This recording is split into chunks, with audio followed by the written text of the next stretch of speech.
The morning fog hovered low over the base gates of Fort Bragg, muting the distant sounds of marching boots and the distant hum of helicopters.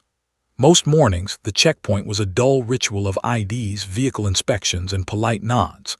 But that morning a girl appeared, a figure out of place, yet unmistakably purposeful. She was young, perhaps 17, her long brown hair tucked under a baseball cap, a faded backpack slung over her shoulder, and eyes that seemed older than her years. She walked with steady steps toward the main gate, hands relaxed but fists clenching subtly at her sides. The guards noticed her almost too late. She did not fit the routine. No uniform, no badge, no apparent reason to be there. The sergeant on duty, a tall man with a lined face and a voice hardened by years of shouting orders, sighed as he saw her approach.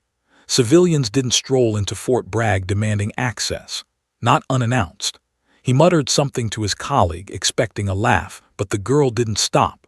Her eyes met his with a calm that unnerved him more than anger ever could. "Excuse me," she called politely but firmly. "I need to speak to Colonel Matthews." The name hung in the morning air, absurd and defiant. Colonels didn't meet civilians at checkpoints. The sergeant's mouth opened to respond, then closed again. He studied her, noting the firmness of her voice, the unflinching gaze, the subtle tension in her posture that betrayed more courage than most of the soldiers who had passed through these gates that morning. He took a step forward, hand hovering near his radio. "This is a secure facility," he said carefully. "You can't just—" "I know who you are," the girl interrupted, her voice cutting through the fog. "I don't have time for formalities. My father served here. You owe him." The word "owe" hit the sergeant like a punch. He blinked, trying to read her expression. She wasn't angry, not in the way most intruders or persistent civilians were. There was something heavier behind those words, something like truth demanding recognition. He glanced at his partner, who was already reaching for the intercom to alert headquarters. Then he noticed her backpack. It was ordinary at first glance.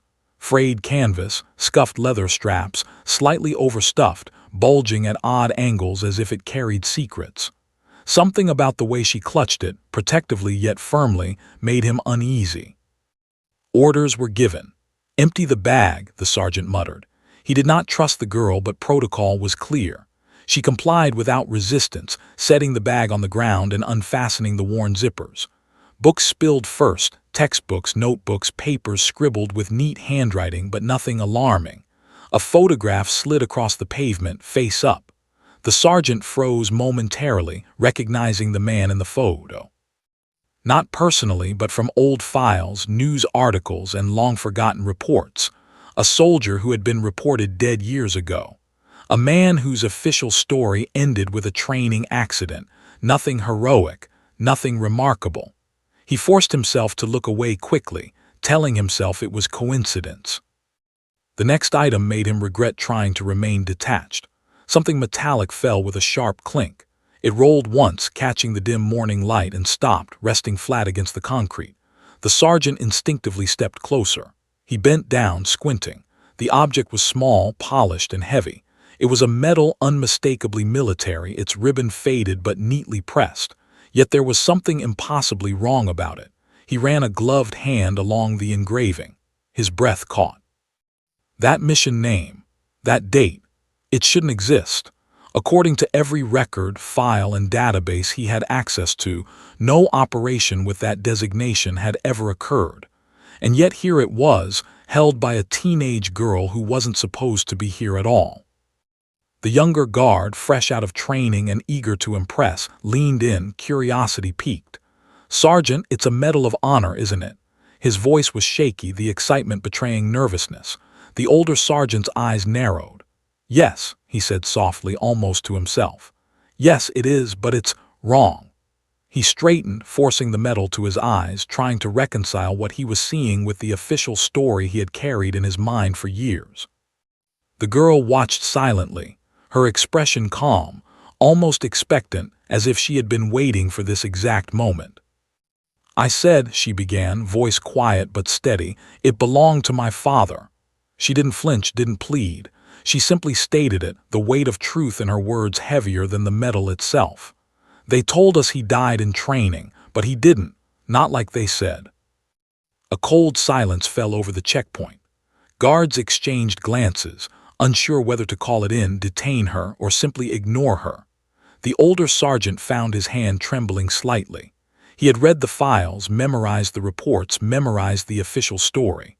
It had been tidy, clean, unquestionable. And now a girl, barely more than a child, was unraveling it with a single claim and a small metal disc. The sergeant's partner fumbled for the radio, fingers hesitating midair. Headquarters, we have a situation," he stammered. The sergeant pressed a finger to his lips, signaling caution. He knelt down and carefully turned the metal, examining the insignia etched beneath the ribbon. Only a few men in the unit, special operations veterans, veterans of missions erased from history, would recognize it. And recognizing it now, after all these years, made his stomach twist. That metal wasn't supposed to be anywhere, least of all in the hands of a teenager who had somehow walked past all security protocols. The girl shifted slightly, retrieving a set of folded letters from the backpack. She placed them neatly beside the metal, eyes never leaving the sergeant's face. "Everything you need to know is here," she said. "I found it hidden, and I'm here to make sure the truth is finally heard." The younger guard swallowed hard. The older one simply nodded, his mind racing. Every protocol, every rule, every expectation of order had been thrown out the window. The fog lingered thick over the base, muting the distant shouts and footsteps. For a long moment, no one moved. The air felt electric, as though the world had paused in anticipation. And then, slowly, the sergeant rose, hand still hovering near the radio. He looked at the girl, at the metal, and at the letters. He spoke, voice low but resolute. "I think we need to call the colonel." The girl nodded. For the first time, she allowed herself a small, almost imperceptible smile. She had passed the first test, but she knew the real challenge was only just beginning. The colonel's office was unusually quiet that morning, the kind of quiet that made every creak of a chair, every scrape of a boot echo like thunder. The girl had been escorted inside, the metal and letters carefully placed on the desk before her. Colonel Matthews, a man in his late 50s, his face lined with the weight of decades of service, looked at them and then at the girl. He had expected troublemakers, reporters, or perhaps pranksters, but certainly not this. Not a teenage girl, standing tall despite the uncertainty radiating from every officer around her, clutching her backpack as if it were the only thing anchoring her to reality. He leaned forward, eyes narrowing on the metal. It gleamed under the fluorescent lights, polished metal catching the faint reflection of the overhead fan. It was unmistakably the Medal of Honor, the highest military award of the United States. But his heart skipped a beat. Something about it, about the engraving, was wrong. The mission name etched into the back was classified. Not just classified, it was erased. Non-existent. A phantom operation, buried so deep that it had been scrubbed from all official histories. And yet, here it was, lying in front of him, in the hands of a civilian child. The colonel's throat tightened. He had seen medals before, handed them to heroes and survivors, read the citations that chronicled bravery and sacrifice, but this one was different. There was a weight to it, an invisible burden that pulsed through the air like a living thing.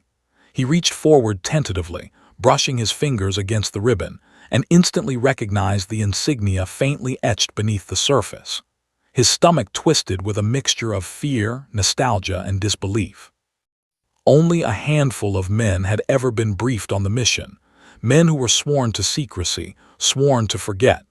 And now, that secrecy was sitting quietly on a desk, just waiting to be recognized. The girl spoke, her voice calm yet firm. "It was my father," she said, and the simplicity of the statement carried a power that silenced the room. "They told us he died in training, but he didn't. Not like they said." The colonel's eyes widened slightly. He remembered her father, a man who had volunteered for impossible missions, who had a reputation for staying when others ran. Officially, he was dead in a minor training accident, but unofficially the colonel had known better. He had read the preliminary reports, the internal briefings, the warnings sent quietly up the chain of command. That mission had gone wrong. Diplomacy, politics, and career preservation had buried the truth. No medals were awarded. No citations written, no recognition, nothing. And now one small girl had brought it all back to life. "Show me the letters," the colonel said, his voice barely above a whisper. The girl carefully unfolded them and laid them beside the medal. Each one was meticulously written, filled with details that should not exist in civilian hands. Coordinates, mission names, faint sketches of enemy positions, tactical notes, an entire hidden operation condensed into ink and paper. Her hands trembled slightly, but she did not falter. She had spent months piecing these together, hiding them, carrying them in that worn backpack. And now, finally, she had found someone who would listen. One of the younger officers, an eager lieutenant fresh from deployment, leaned over the desk, eyes wide. "Colonel, that name, that mission, it's supposed to be erased.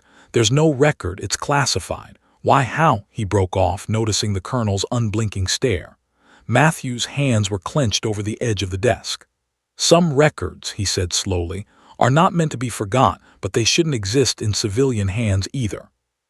He looked at the girl, and for a moment something vulnerable flickered in his eyes, regret, sorrow, and a hint of awe. The sergeant who had first noticed the medal at the checkpoint remained behind the girl, silent but tense. He had recognized the engraving immediately. He had been briefed once on the erased mission during his time in special operations. He knew every soldier involved personally. The fact that the medal had survived, intact and untarnished, was astonishing. It should have been destroyed along with the classified files. Yet here it was, demanding recognition, demanding answers.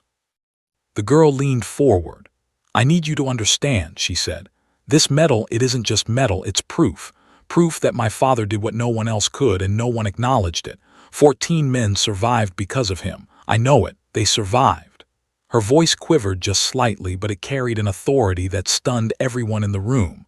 Even the colonel, veteran of decades, found himself leaning in. How could such a young girl know such things? How could she carry so much truth in such a small frame? Colonel Matthews finally exhaled slowly, pinching the bridge of his nose. "You've done something reckless," he said, not angrily but with the weight of a man who had spent years suppressing uncomfortable truths. "You've brought us a problem that no one wanted to solve." He paused. "And yet, you're right. That medal belongs where it was always meant to be. The operation, it happened. Your father, he saved lives." The young lieutenant whispered, "Colonel, we can't just acknowledge it. The files, the classification, the politicians." Matthews held up a hand. "I know what we can't do, but what we must do is consider the truth." He turned back to the girl. "You're brave, and so is your father, but you need to understand, opening this door will stir things that may be dangerous. People will want the medal. People will want to silence the evidence again. Are you prepared for that?" The girl met his gaze. "I am. I have to be. I won't let my father's sacrifice be erased a second time." A long pause followed. The weight of history, duty, secrecy, and honor filled the room. The medal gleamed under the light, unassuming yet impossibly powerful, as though it carried the voices of those who had survived and those who had not. The colonel nodded slowly. "Then we begin," he said. "We find the proof, we verify the witnesses, and we make certain the world knows what truly happened." Outside, the fog had lifted slightly, sunlight piercing the morning chill. Inside the office, a story long buried began to breathe again.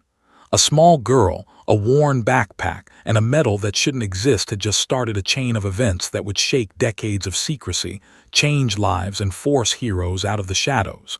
The colonel could feel it. This was no ordinary day, and no one in the room would leave unchanged. Colonel Matthews leaned back in his chair, eyes fixed on the medal and the neatly folded letters. His mind raced through memories he had buried along with the operation. He remembered the man in the photograph, the girl's father, a soldier who had volunteered for missions deemed impossible. Officially, the man had died in a training accident. Nothing heroic, nothing memorable, but the colonel knew the truth. He had been briefed on the preliminary details once, years ago, in a secure briefing room with half-empty coffee cups and blinking fluorescent lights. The mission had gone wrong. Politicians panicked. Soldiers' deaths were sanitized, and the father's heroism was erased. The girl, sensing his hesitation, leaned forward. "You know my father," she said, her voice calm but firm. "I've read the letters he wrote, the coordinates he marked, the missions he mentioned in code. You know he wasn't supposed to die in a training accident. Tell me you know." Her gaze didn't waver. It held him hostage with truth he had spent decades trying to ignore. He swallowed, the taste of guilt heavy in his mouth. "I know," he said finally. "And that is why you shouldn't have come here. This opens doors some people want to keep locked." She slid one of the letters closer to him. It was neatly folded, the edges worn from being handled countless times. "I found these hidden in his jacket," she said. "After he died, my mother gave them to me. She always suspected the truth, but she never had proof. I do." Matthews picked up the paper carefully, almost reverently. Ink smudges, faint creases, and the careful handwriting of a man whose life was defined by discipline, courage, and secrecy. He read a few lines, just enough to realize what she had uncovered. Coordinates for a remote region in Afghanistan, notes about hostages, enemy positions, exit routes, and detailed instructions meant only for those involved in the operation. His mind flashed back to the day the mission had been scrubbed. He had been ordered to close the files, erase the records, and report the deaths as accidents. His hands had shaken as he typed the official narrative. Politicians didn't want the story told. It was too sensitive, too explosive, too honorable to exist in a world of classified convenience. He had complied, and for decades he had lived with the quiet knowledge that a hero had been buried not in soil but in paperwork. And now the girl had come to dig him out. "You realize," he said, voice low, "that the name on that medal, it carries consequences. People die to keep it quiet. People would kill to keep it buried." The girl's eyes didn't flinch. She didn't need to, she already knew. "I'm ready," she said simply. "I have to be. He deserves that. I deserve that. The world deserves to know." Matthews looked at her, the weight of her determination pressing on his chest like a soldier's pack full of rocks. She was small, yes, but the gravity of her conviction was enormous. He realized then that courage didn't depend on age or size. It depended on heart. The sergeant from the checkpoint stepped forward, shifting uneasily. "Colonel, if I may," he began. His voice carried a mixture of awe and fear. "I saw it at the gate. That medal engraved with that mission name shouldn't exist. Only a handful of men, very few, were ever briefed. If word gets out before the Pentagon clears it, we could." He didn't finish the sentence. Matthews held up a hand. He understood the implications. This was not just a story of bravery. It was a story the government had tried to erase. And the girl, by bringing the medal here, had reawakened history. The young lieutenant, standing to the side, whispered under his breath, "Colonel, is this safe for her?" Matthews's eyes softened slightly.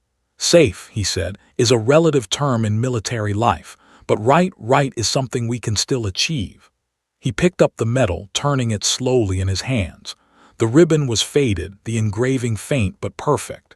It was impossible not to recognize the dedication that had gone into crafting it.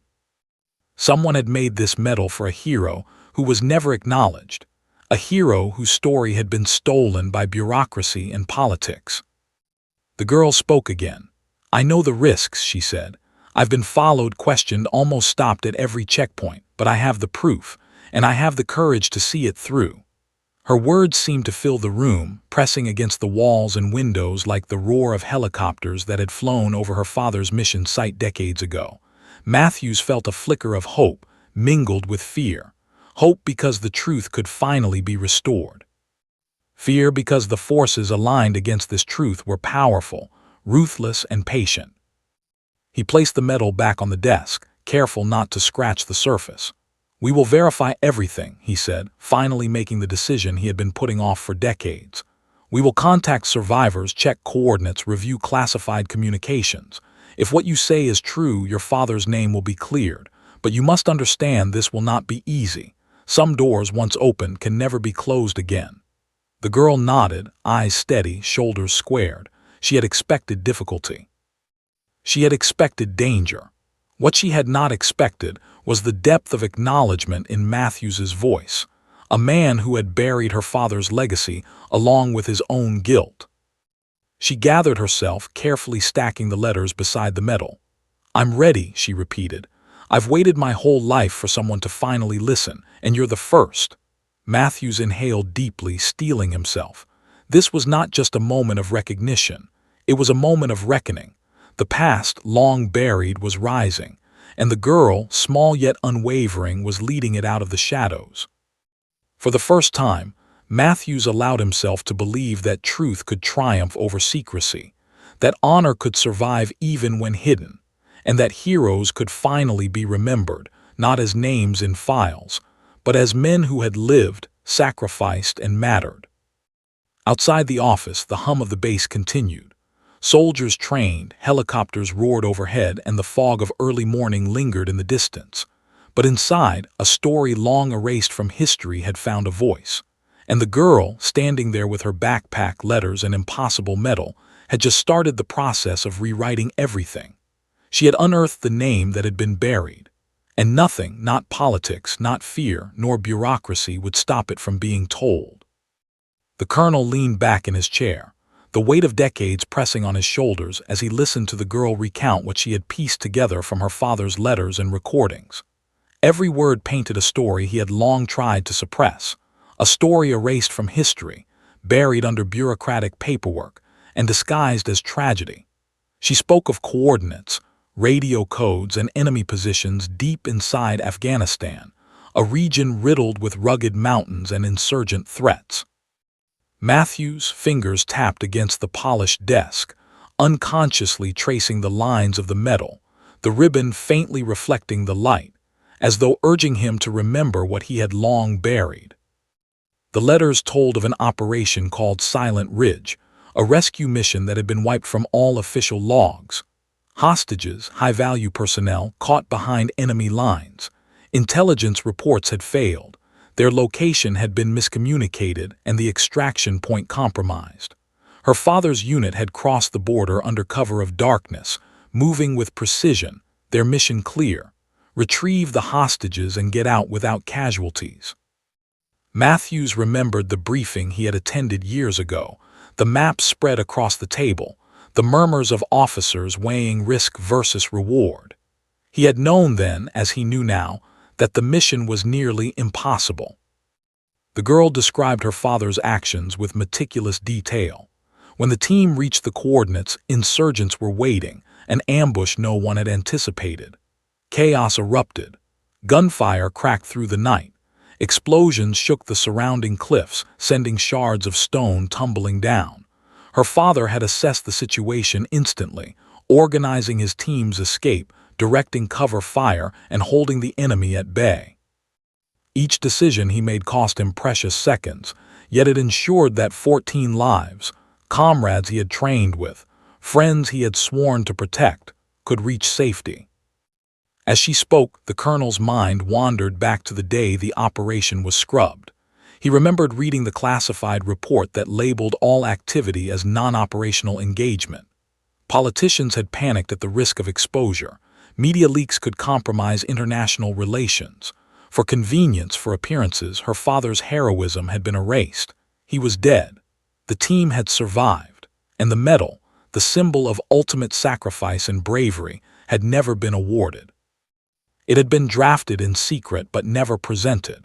The government had chosen to bury the truth, leaving the hero nameless in history books. The girl held up a faded letter, her hands trembling slightly. "He stayed behind," she said softly, "to make sure they all got out. He knew he might not survive, but he did it anyway. He saved them." Matthews swallowed hard. Her words filled the room with gravity, the weight of human courage pressing down as though invisible hands were pressing on his chest. He had buried that truth in his mind for decades, but hearing it spoken so plainly, by the daughter of the man himself, was like being slapped awake. History could not remain silent anymore.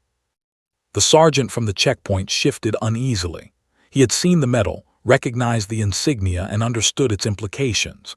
He knew Silent Ridge was a story the Pentagon wanted hidden. Yet now, standing here, he felt the tension of the moment sharpen. Every officer in the room could sense it, Acknowledging the metal and her father's actions could trigger waves of consequences. Classified files might resurface. Careers could be ruined. But the alternative, letting the truth remain buried, was unthinkable. 14 lives had survived because of the father's courage, and the girl was demanding recognition for a debt long owed. The colonel finally spoke, voice low, almost reverent. "Silent Ridge, it existed, and you're telling me that your father was the last man to cover the retreat?" The girl nodded, her expression unwavering. Matthews could see the fragments of fear, pride, and sorrow in her eyes. He remembered his own team, the ones who had survived similar missions, the men who had sacrificed everything silently, and he realized the depth of her father's bravery. This was not a story of luck. It was a story of calculated heroism, of decisions made in seconds that changed lives forever. She produced another document, a small, folded recording. "He recorded this the night of the mission," she said. "I don't know why it survived, but it did. He wanted someone to know someday." Matthews exchanged a glance with the sergeant. The weight of secrecy pressed down on the room. Each line of the recording could prove the operation's existence, confirm the heroism, and shatter decades of cover-ups. He understood the danger immediately. This evidence could ignite political fury, media attention, and bureaucratic chaos. Yet it also carried the undeniable truth. 14 men owed their lives to a man officially dead in training. The lieutenant, still uneasy, whispered, "Colonel, if we acknowledge this, even internally, we risk everything. The files, the security, we could be held responsible for revealing classified information." Matthews held up a hand, silencing him. "Sometimes," he said slowly, "truth outweighs risk. Sometimes we have a duty beyond orders, a duty to honor courage, to acknowledge sacrifice. That man, your father, did what no one else could, and now his name has to stand." The girl's voice softened but remained firm. "I don't want revenge, I don't want politics, I just want the truth to be known. He deserves it, and so do the men he saved." The colonel's eyes flicked to the metal, gleaming softly under the office light. It was more than metal. It was proof, a symbol, a story written in courage, and it demanded recognition, whether the world was ready or not.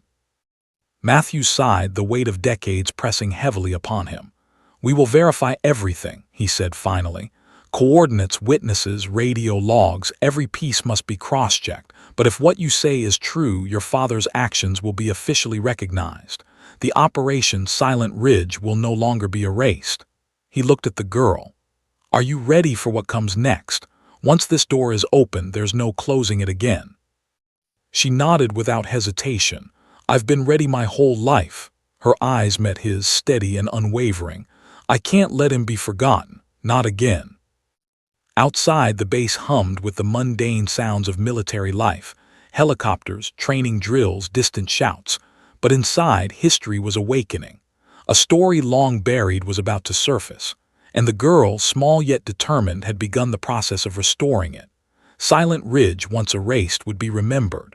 Her father, once nameless in bureaucracy, would finally stand tall. The medal, proof of courage, was only the beginning. The colonel watched the girl carefully, his mind a whirlwind of disbelief, fear, and reluctant admiration. She reached into her backpack and retrieved a small, worn recorder, its edges scratched and faded from years of use. Matthews glanced at it, skeptical. "What is that?" he asked. The girl's eyes met his, unwavering. "It's him," she said simply. "My father. It's the only recording of his final words. He wanted someone to know someday. I have it, and I'm giving it to you." The sergeant from the checkpoint shifted uneasily. "Colonel, that thing is classified," he murmured. "It could compromise everything." Matthews waved a hand, silencing him. "I know what it could do," he said, voice low, almost reverent. "But we need the truth more than we need caution right now." The girl pressed the play button. Static crackled at first, a faint hiss filling the office. Then a voice, calm, precise, yet heavy with exhaustion, emerged. It was unmistakably her father. "This is final confirmation," he said, voice steady despite the underlying tension. "Operation Silent Ridge is underway. Coordinates are verified. Hostages are secured. Extraction is compromised. I will stay behind to cover the retreat. The team must survive. I know the risks and I accept them. If this is the last recording, let it be known. His voice faltered for a brief second, then returned to unwavering resolve. I did what needed to be done. Honor the men who survived. Remember the fallen. Do not forget me. Matthews leaned forward, gripping the edge of his desk. The weight of those words struck him like a physical blow. He had read the reports. He had seen the official version that dismissed the heroics as a minor accident. But now, hearing the man's own voice, feeling the courage, the calm determination, the humanity, it was undeniable. This was no fabricated heroism. This was raw, unfiltered truth, echoing across decades to demand recognition.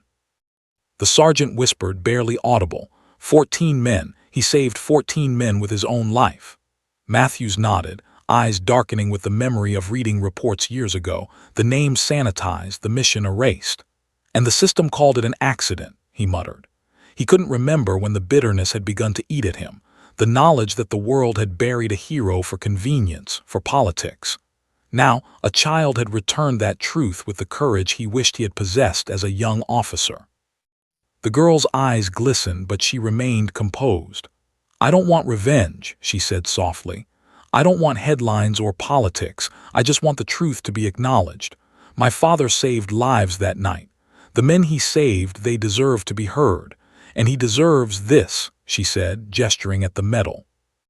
The colonel swallowed hard, fighting the rush of emotion threatening to cloud his judgment. He had spent decades navigating secrecy, obedience, and protocol. But the voice, the words, the humanity, it demanded something beyond rules.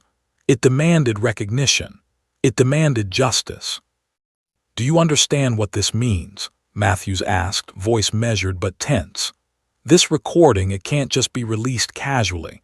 The Pentagon, Congress, classified security offices, they will want to control it. They will want it buried again. And you, he glanced at the girl, you're a civilian, a minor. Do you understand the danger? I understand, she replied without hesitation. I've been ready for danger my whole life. I've prepared for this moment. I won't let him be forgotten. Not again. The room fell into silence. The colonel glanced at the sergeant, who nodded solemnly. We need to verify this, Matthews said. Coordinates, witnesses, surviving team members. If this is true, and it will be, then history needs to be rewritten. The operation must be recognized. The medal must be awarded. The lieutenant muttered under his breath, voice tight, Colonel, the classified communications, the operation itself, if this leaks. Matthews held up a hand. I know, but the cost of silence is higher than the cost of exposure.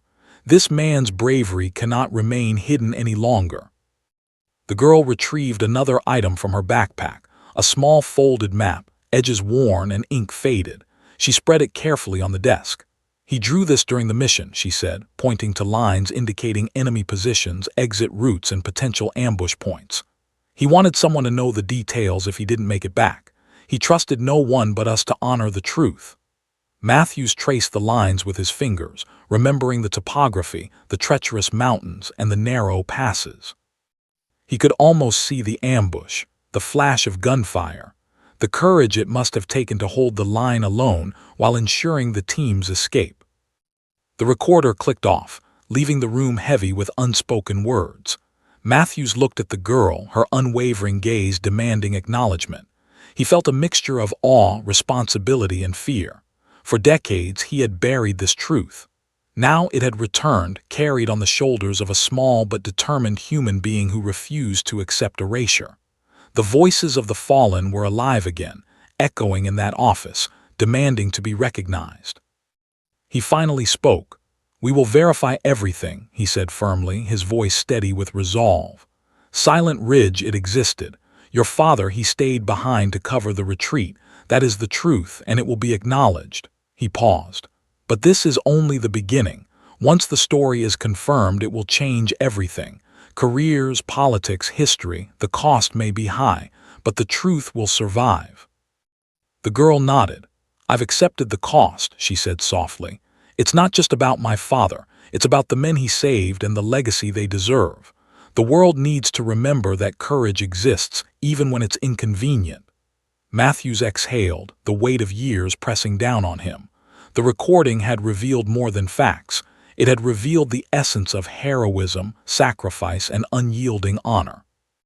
Outside, the fog had cleared slightly, sunlight piercing the morning chill. Inside, history was awakening. A story long buried, erased by convenience and politics, was beginning to reclaim its rightful place. The girl, small yet unyielding, had delivered the voice of the past, and the colonel knew this recording would change everything. The heroism that had been silenced for decades was now alive, demanding recognition, demanding justice, demanding remembrance.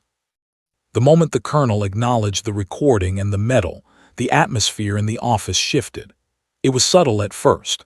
The hum of the lights seemed louder, the ticking of a clock sharper, the shadows in the corners heavier. Matthews had just begun to comprehend the magnitude of the truth when the base's intercom crackled. Military police units arrived with brisk, mechanical precision. Within minutes, sleek black government vehicles were parked just outside the gates, engines low but menacing, their tinted windows reflecting the sunlight like shields against reality. Inside the office, the girl remained calm, clutching her backpack as if it were armor. "What is happening?" she asked, sensing the tension, her voice steady despite the thrum of fear beneath her calm exterior. The colonel's jaw tightened. "They've been alerted," he said quietly. "Higher authorities, officials, civilian oversight. They've learned about the medal and the recording. They will demand custody. They will demand silence." The sergeant from the checkpoint stiffened. "Colonel, this is serious. They don't just demand, they control. They decide what lives and histories are recognized. If they take the evidence, it will be buried again, permanently." The young lieutenant, visibly pale, added, "Colonel, they could detain us all. The girl, she's a civilian, a minor. They could." Matthews held up a hand, silencing him. He had seen the bureaucratic machinery in motion. He had felt its weight crush heroes and crush truth. And now, that machine was turning toward them. The door to the office burst open before any of them could react. Two officials in sharp suits entered, expressions frozen, voices carefully controlled. "Colonel Matthews," one said, smooth and unyielding, "we have been informed of a sensitive matter involving classified material on this base. That medal, that recording, they are now under federal jurisdiction." He didn't ask, he stated, a subtle command in his tone. "You will surrender both immediately." Matthews held his ground, placing a protective hand on the girl's shoulder. "With all due respect," he said slowly, "this evidence belongs to history, not hidden files. That medal belonged to a soldier who saved lives. The recording is proof of that. You can't erase it now." The official's eyes narrowed. "Colonel, protocol dictates otherwise. National security is paramount. Anything outside our control is a liability. That medal and recording are federal property. Hand them over now, or consequences will follow." The girl's hand tightened around her backpack strap. "You're not taking this," she said, voice steady but cold. "Not from him, not from me, not now." Matthews glanced at her, a mixture of awe and concern flickering in his eyes. She was young, unarmed, but her determination radiated like a shield of steel. He could feel the moral weight pressing down on everyone in the room. They were caught between duty, loyalty, and the undeniable truth. The older official leaned forward, his voice lowering, controlled but threatening. "Colonel, do not underestimate the power of bureaucracy. Compliance is expected. Resistance is costly. Every minute you delay, every second you withhold this material, the liability grows. You understand that, don't you?" Matthews' jaw tightened. He had lived through decades of orders, obedience, and moral compromise. But now, silence meant betrayal. To surrender the evidence was to erase heroes again. To defy the order was to risk his career, and possibly his freedom. The young sergeant stepped closer to the girl, his voice quiet but firm. "Ma'am, if they take that, everything he did will vanish again. I can't allow that." Matthews gave a subtle nod, signaling trust in his instinct. "We don't negotiate when the truth is at stake," he said. He turned fully toward the officials. "You may think this is about procedure, about security, about control, but this is about honor, about lives saved. We will not let fear dictate recognition of heroism." That medal will not be buried again." The room fell into tense silence. The officials exchanged glances, the subtle undercurrent of threat pulsing between them like an electric current. One of the men reached slowly toward his briefcase, a faintly visible firearm inside, signaling that the situation was no longer merely bureaucratic, it was about power. Matthew's hand hovered near his own sidearm, but he did not draw. Violence would make martyrs. Truth required strategy, not rash action. The girl, though small and unarmed, stepped forward, holding the recorder in one hand, the medal in the other. Her voice was steady, unwavering. "If you touch this evidence," she said, "you erase history, you erase heroism. You erase the men who survived because of him. I will not allow it. You can threaten me. You can threaten him, but I will not surrender this truth." There was no fear in her voice, only certainty, the kind that demanded respect even from those trained to command authority. The officials hesitated, recognizing the unexpected defiance. They had dealt with generals, colonels, and career soldiers who would comply to preserve rank or avoid scandal. They had not anticipated a child standing between them and a medal that should have been lost to history. One official's hand trembled slightly, betraying frustration. Matthews seized the moment, speaking firmly. "We will verify everything internally. Coordinates, witnesses, survivors. Once that verification is complete, history will decide what happens next. Not fear, not politics, not threats, truth will prevail." For a long moment the room was still, charged with tension. The hum of the office, the faint click of the ceiling fan, the muted buzz from the intercom, all became magnified as if holding their breath. The officials realized that force would not achieve compliance here. Not yet. Not against the combined resolve of a veteran colonel, a loyal sergeant, and a girl whose courage transcended age and fear. Finally, one of the officials spoke, voice icy but measured. "Colonel Matthews, consider carefully. This is not a game. One wrong move, one misstep, and the consequences will be severe for everyone in this room. You will decide if the risk is worth it." Matthews met his gaze evenly. "I have decided. The risk is worth it for truth, for honor, for the men who cannot speak for themselves. That is non-negotiable." The girl exhaled slowly, a quiet smile of relief crossing her face. She had survived the first wave of threats. The real battle was just beginning, but she knew she was not alone. The colonel and the sergeant stood with her, bound by a shared understanding. Truth and courage demanded defiance when the system sought to bury both. Outside, the sun was setting over Fort Bragg, casting long shadows, signaling that the day's ordinary routines had ended. Inside, history was awakening. And nothing, not threats, not fear, nor power, would stop it now. The office was silent except for the occasional scratch of pen on paper and the soft hum of the overhead lights. Colonel Matthews had made the decision. The girl would not leave the room without answers. Now, it was time to verify the story. The first call was placed to a man who had survived the Silent Ridge operation, a soldier now living quietly in a small town far from the base. His voice, when it came over the secure line, was rough with age but unmistakably clear. "Yes," he said, cautious but attentive. Matthews introduced himself briefly, careful not to reveal classified details over unsecured lines, and then asked the question that had haunted him for years. "Do you remember the actions of Lieutenant, your commanding officer's unit, during Silent Ridge?" There was a pause. Then the man's voice, steady but heavy with memory, replied, "I'd never forget. We were pinned, no way out, and then he stayed behind, kept them off us. We all made it, 14 of us, because of him." Matthews exhaled, barely holding back emotion. "Your father?" the girl asked softly. The line went quiet for a long moment. "Yeah," the soldier said, voice thick. "That man, he saved our lives. Don't let anyone tell you different." One by one, calls were made to survivors scattered across the country. Each story was the same. The ambush, the mountains, the fire, the chaos, and her father's decision to remain behind to ensure their escape. 14 voices, all echoing the same truth, confirming heroism that had been hidden for decades.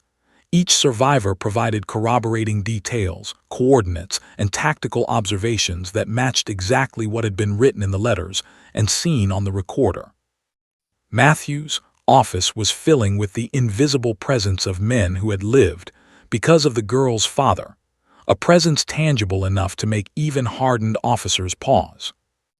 The young sergeant, usually reserved and disciplined, finally allowed himself a quiet, heartfelt whisper. He really did it, all of it, and no one ever knew. Matthews nodded gravely, feeling the enormity of the truth pressing down on him. The girl's eyes glistened but remained steady, absorbing each voice as if she could absorb their courage, their gratitude, and their pain. This was her father, alive in memory, alive in action, alive in verification. The lieutenant, still nervous, asked quietly, "Colonel, the evidence, the testimonies, this will shake the Pentagon, won't it?" Matthews nodded slowly. "It will, but the truth cannot be silenced, not now, not ever." He turned to the girl. "Every survivor you've heard today, every word, every confirmation, they validate your father's actions. He stayed behind when he could have run. He saved lives when he could have survived alone. That is undeniable." One of the last survivors to be contacted was the most reluctant. He had avoided interviews for decades, haunted by the mission and the decisions made under fire. His voice was low, cautious, almost fearful. I don't know if anyone deserves this," he admitted. "We all owe him everything, but we were told to forget. We were told it didn't happen, but it did. And if someone going to tell it, it should be his daughter. She deserves to know. We all do." Matthews and the girl exchanged a look. This was more than verification. It was absolution, acknowledgement from those who had survived because of her father's choices. The colonel's eyes lingered on the medal, resting on the desk, gleaming under the soft light.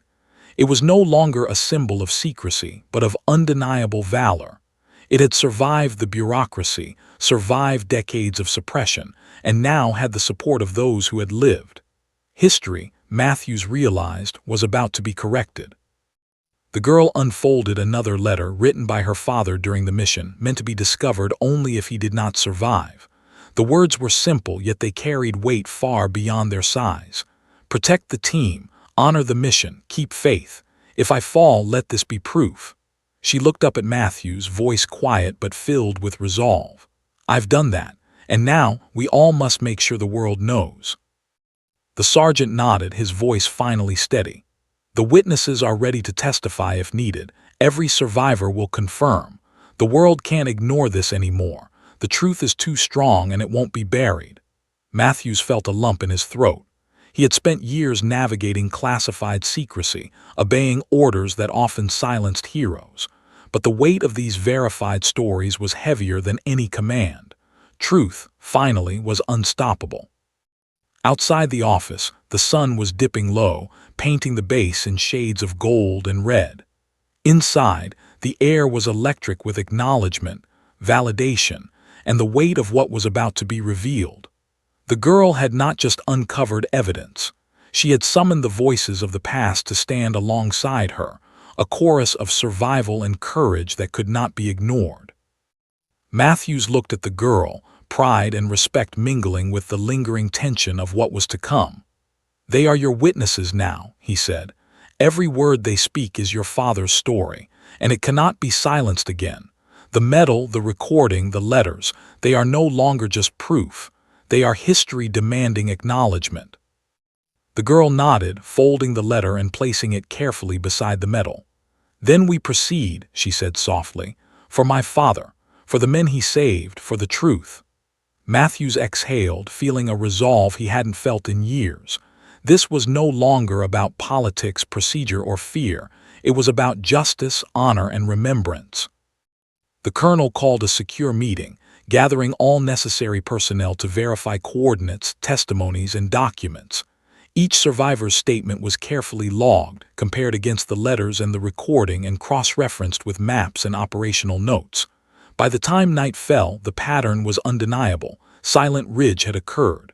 Her father had remained behind. 14 lives had been saved. The mission had been real. The Medal of Honor, once hidden in secrecy, had a rightful story behind it. The girl held the medal close, feeling the weight of the past and the strength of those who had survived. Outside, the base was quiet under the setting sun, unaware that the shadows of history had been brought into the light.